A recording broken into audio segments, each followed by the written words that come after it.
Wanita ini bernama Georgia Bird. Dia adalah marketing peralatan dapur di salah satu mall di Amerika. Siang itu di rumah, terlihat Georgia sedang memasak sambil menonton tutorial dari acara TV chef favoritnya, yaitu Chef Didian. Georgia ini sangat suka memasak, namun setiap kali berhasil membuat masakan enak, Georgia tak pernah memakannya sendiri.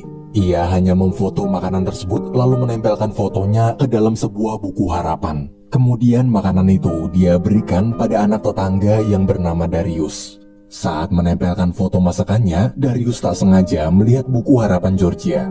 Karena penasaran, waktu Georgia ke kamar mandi, Darius diam-diam membuka buku tersebut. Ternyata isinya adalah berbagai harapan-harapan Georgia, seperti menginap di hotel mewah, membuka restoran sendiri, bisa merasakan masakan Chef Didian, dan menikah dengan rekan kerja yang disukainya, yaitu Son. Tapi dari belakang, Georgia tiba-tiba merebut buku harapan itu sambil mengatakan kalau dia tak suka bila ada orang lain tahu tentang semua harapannya. Esok hari di tempat kerja, Son menyapa Georgia. Hati Georgia pun berbunga-bunga mendengar suara pria yang dia sukai menyapanya. Teman Georgia lalu menyarankan agar bisa menarik perhatian, Georgia harus berani sering-sering mengajak Son ngobrol. Ia khawatir bila tak segera dilakukan, suatu saat nanti Georgia pasti menyesal. Karena hidup cuma sekali, jadi lakukanlah apapun yang kita suka.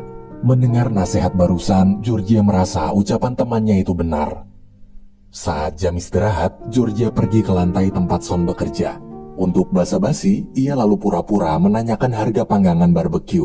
Tapi di tengah obrolan, Georgia kehabisan kata-kata. Saking gugupnya, dia malah ngebeli itu panggangan padahal di rumah udah kepenuhan barang. Beberapa hari kemudian, ketika Georgia sedang mengadakan demo masak di tempat kerja, manajernya menyuruh menghentikan program demo masak itu dengan alasan programnya tak berguna dan bakalan bikin perusahaan bangkrut. Abis ngomong gitu, tuh bocah langsung pergi. Ngelihat kelakuan manajernya, Georgia cuma bisa istighfar. Selesai membereskan peralatan, dia kaget Son mendadak muncul di belakangnya. Son bilang dia datang ke sana gara-gara mencium aroma masakan Georgia yang enak. Mendengar pujian dari sang pujaan hati, Georgia begitu senang. Saking senengnya, dia sampai nggak sengaja ngejatuhin alat masak. Georgia pingsan. Son pun bergegas membawanya ke klinik di dalam mall. Di sana, manajer juga datang melihat kondisi Georgia. Dokter kemudian melakukan CT scan untuk mengetahui seberapa parah kerusakan otak akibat benturan tadi. Setelah hasilnya keluar, dokter menyatakan bahwa kondisi Georgia sangatlah parah. Dari hasil CT scan, terlihat dalam otaknya ada tumor ganas. Dokter lalu memvonis umur Georgia tinggal tersisa 3 minggu lagi. Georgia begitu syok. Dia nggak nyangka cuma gara-gara kejedot lemari aja kondisinya bisa sampai separah ini. Di rumah, Georgia terus menangis sambil memandangi buku harapannya. Ia merasa tak adil kenapa Tuhan tak memberikan waktu untuk mewujudkan semua impiannya, padahal selama ini Georgia selalu berusaha hidup dengan baik. Ia tak pernah menghina atasannya walaupun dia pengen banget ngatain tuh bocah. Dia tak pernah menghambur-hamburkan uang, meski sebenarnya Georgia punya uang tabungan cukup banyak dari hasil kerja selama 10 tahun. Di tengah kesedihan, Georgia teringat ucapan temannya di tempat kerja kemarin, kalau hidup itu cuma satu kali. Ia sadar selama puluhan tahun hidup, Georgia sama sekali belum pernah menyenangkan dirinya sendiri. Ia selalu menahan keinginannya. Setelah merenung, Georgia akhirnya memutuskan untuk mewujudkan semua harapannya dan menghabiskan sisa hidup yang hanya tinggal 3 minggu ini dengan bahagia agar tak ada lagi penyesalan. Esok pagi di kantor manajer, Georgia meminta waktu untuk bicara hal penting. Tapi bukannya dengerin, manajer malah sibuk teleponan. Georgia benar-benar muak, ia langsung hancurin HP si manajer di depan matanya. Yes, I do. That's a $400 phone.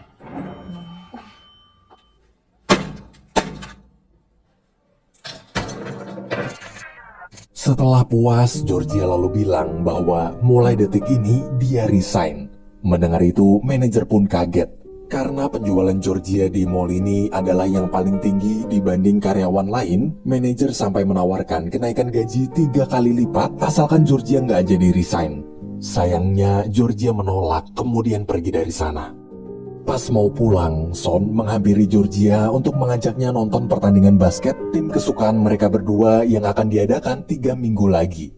Meski bahagia dapat ajakan dari sang pujaan hati, namun dengan berat hati dia terpaksa menolak. Georgia tak ingin berjanji karena dia sendiri nggak tahu apakah 3 minggu lagi dia masih bisa hidup atau enggak. Siangnya Georgia pergi ke bank untuk mengambil seluruh uang yang dia tabung selama 10 tahun bekerja di mall.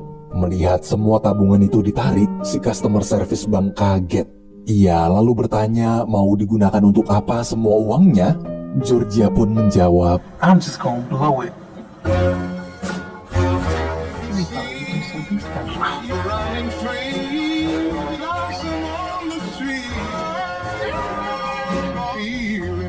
Sesampainya di bandara di negara Ceko, gara-gara nunggu taksi kelamaan, Georgia mutusin buat nyewa helikopter.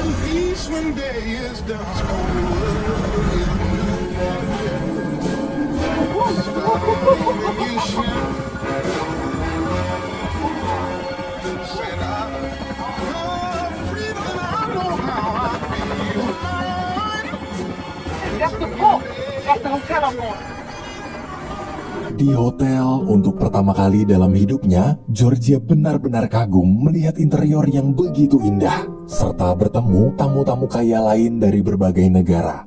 Ia lalu memesan kamar kelas 1. Karena dia tadi turun dari helikopter dan sekarang menginap di kamar seharga $4.000 atau sekitar 57 juta rupiah per malamnya, manajer hotel kemudian menyambutnya dengan hangat sambil mengatakan selama menginap di sini, para karyawan hotel akan berusaha melayaninya sebagai tamu istimewa. Waktu mau jalan ke kamar, tanpa sengaja Georgia melihat pemilik perusahaan tempatnya bekerja yaitu Cragen juga sedang ada di sana bersama selingkuhannya yang bernama Bern. Selesai membereskan barang-barang, Georgia ngasih tips ke pelayan. Tapi karena nggak tahu uang Ceko itu berapa dolar, dia pun ngasih semua duit Ceko di tangannya.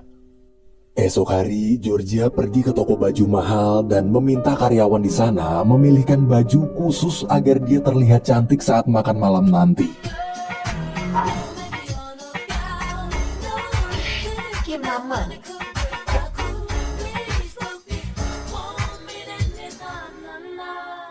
Malam hari di restoran hotel, Georgia senang membaca nama chef idolanya yang dia tulis di buku harapan yaitu Chef Didian, ternyata sekarang menjadi chef di hotel itu. Saking senangnya, Georgia sampai memesan semua menu spesial buatan Chef Didian malam ini. Di dapur, ketika diberitahu kalau ada yang memesan semua menu spesialnya, Chef Didian merasa tersanjung. Ia lalu pergi menemui langsung ke meja Georgia untuk menyapa. Di meja lain, Cragen sedang mengadakan pertemuan dengan 3 anggota DPR Amerika.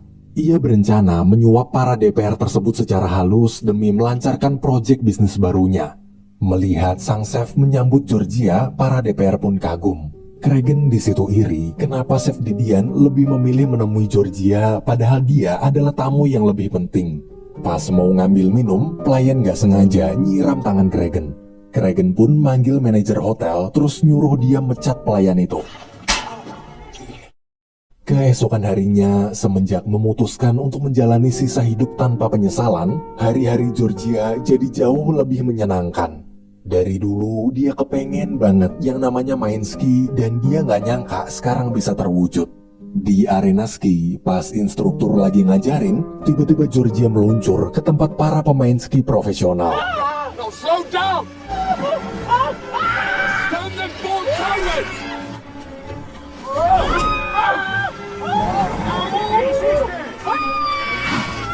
Georgia terus meluncur hingga melewati Cragen yang saat itu juga sedang bermain ski juga. Karena penasaran, Cragen mencoba mengajarnya.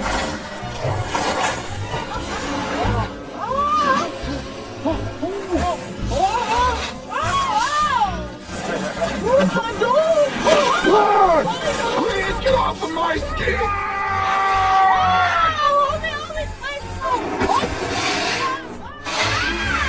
Damn it!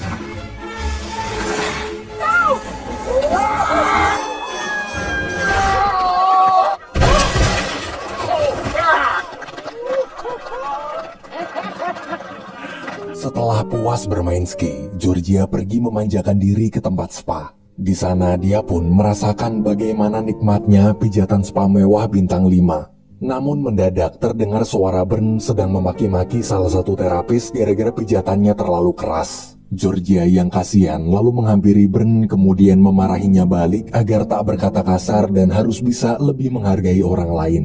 Mendengar teguran itu, Bern hanya terdiam menahan malu. Ia takut membalas karena mengira Georgia adalah orang super kaya. Para terapis hotel pun senang, mereka menganggap Georgia sebagai pahlawan mereka. Selesai spa, Bern menghampiri Georgia. Dia curhat sebenarnya Bern gak mau jadi selingkuhan Kragen. Ia terpaksa gara-gara diancam dipecat jika menolak.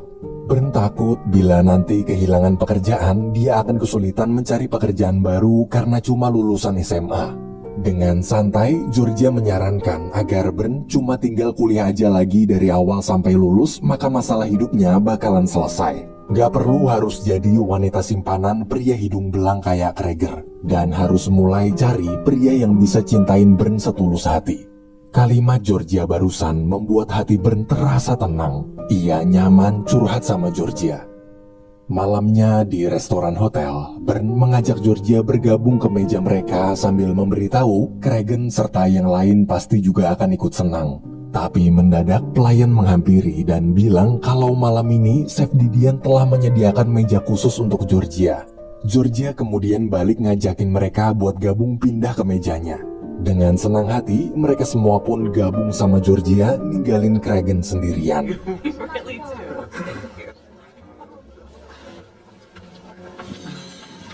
Kragen akhirnya pindah ke meja Georgia. Di tengah makan malam, saat tahu Georgia besok ingin pergi terjun payung, mereka terlihat sangat tertarik. Kecuali Kragen. Dia kesel kenapa malah Georgia yang jadi pusat perhatian. Padahal tujuan dia ngajakin para DPR kesini kan buat bantu ngelancarin bisnisnya. Karena nggak mau kalah, Kragen lalu bilang kalau besok dia juga akan ikut pergi terjun payung. Keesokan harinya, Georgia dan Kragen bersiap melompat terjun payung, sementara Bern serta yang lain hanya menonton sambil menyoraki mereka berdua.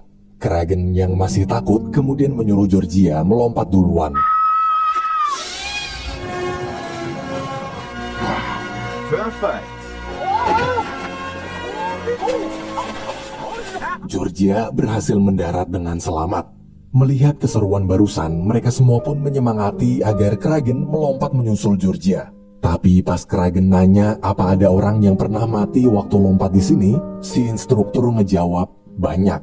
Sambil gemeteran, Kragen kabur lalu berteriak kalau parasut miliknya rusak. Semenjak kejadian tadi, Kragen merasa Georgia telah mempermalukannya. Demi membalas perbuatan itu, Kragen membayar seorang pelayan untuk mencari tahu siapa identitas Georgia sebenarnya. Malam hari di kasino, meski ini adalah pertama kalinya bermain judi, Georgia bisa menang dengan mudah.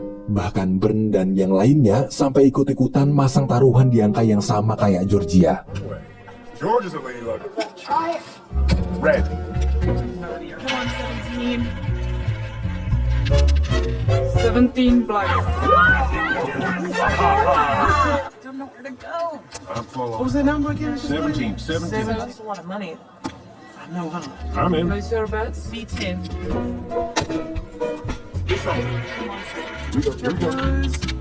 Come on, son. Big money, big money. 17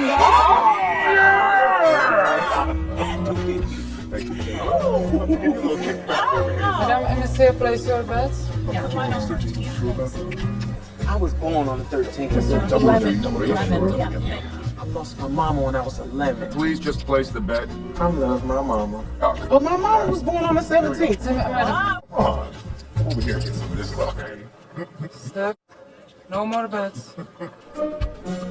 There we go. 17.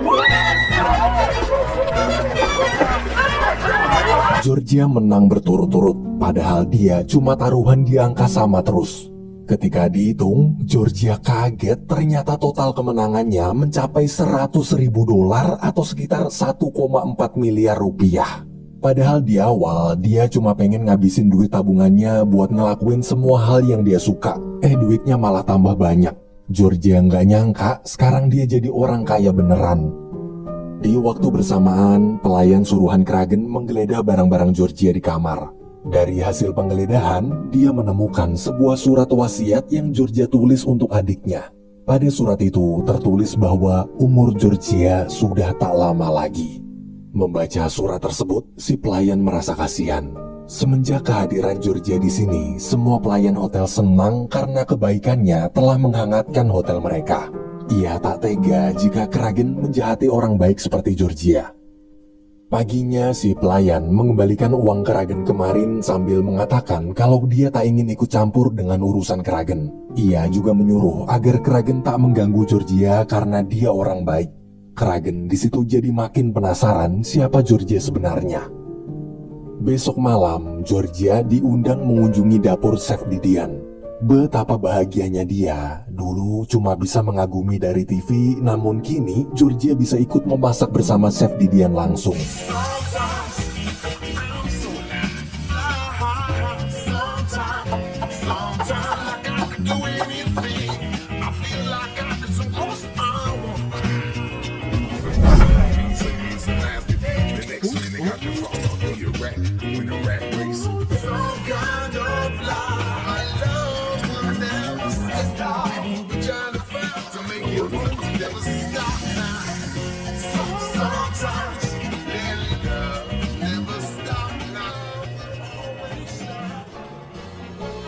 Selesai membantu menyiapkan hidangan, Georgia bersiap menghadiri pesta tahun baru di restoran hotel tersebut. Ketika bercermin, lagi-lagi Georgia merasa sedih. Kenapa semua impiannya seakan baru terwujud di saat dia sudah mau meninggal? Hidup terasa benar-benar tak adil.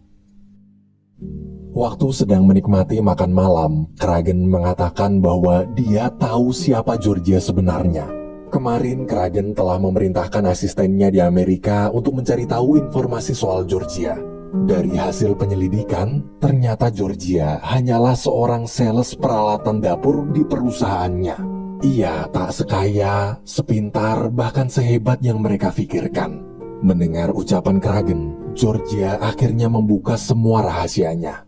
Di hadapan mereka, dia menceritakan kalau hidupnya sudah tak lama lagi. Karena itulah Georgia menggunakan seluruh uang tabungannya untuk melakukan hal-hal yang dia sukai tanpa ada lagi perasaan khawatir kehabisan uang. Selama mengenal mereka, Georgia tak pernah sekalipun berkata bahwa dia orang kaya. Dari awal, dia sama sekali tak berharap dihormati atau dianggap orang penting. Meski begitu, Georgia tetap merasa bahagia. Di sisa hidupnya sekarang, dia sudah tak peduli lagi apa tanggapan orang lain. Yang terpenting adalah, bila harus mati, maka dia akan mati tanpa penyesalan. Dengan sopan, Georgia pamit pergi dari sana. Para DPR di situ pun kecewa melihat sikap Kragen tadi. Bahkan Bern yang muak, kemudian memberanikan diri memutuskan hubungannya dengan Kragen.